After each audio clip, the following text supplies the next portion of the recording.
On huhtikuun viimeinen viikonloppu. Ensi viikolla on vappu. Kelit on olleet aika kalseet ja edelleen on nytkin. Pitäisikö sitä silti ruveta kahtomaan, että mitä sitä voisi tehdä tämän homman suhteen?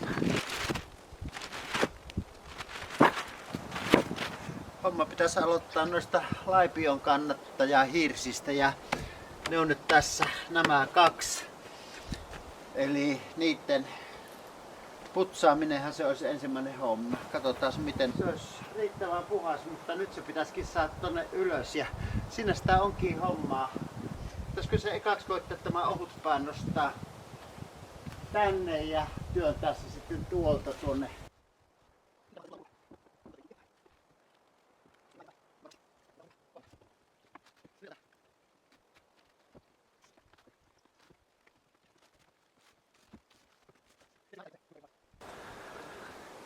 Joo, siellä se nyt on tuolla ylhäällä lähempänä loppusijoituspaikkaa.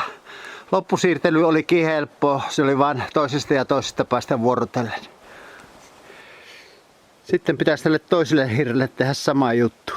Se onkin itse asiassa vähän paksumpi siirtää tonne, mutta johan tässä on harjoiteltu. Vappuna laitettiin paikalle nämä pitkät, jotka ovat sitten niitä kattolautoja kannattelevia hirsiä. Toinen tuolla noin.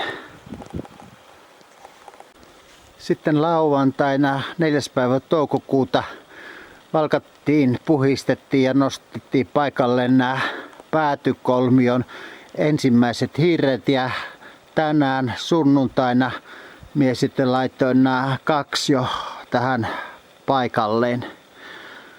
Ne on nämä tummat tervatut hirret. Nyt aion tältä päivältä lopettaa ja siirryn saunan lämmitykseen. Popo onkin jo siihen malliin haukahellut, että olisi jo aika tulla.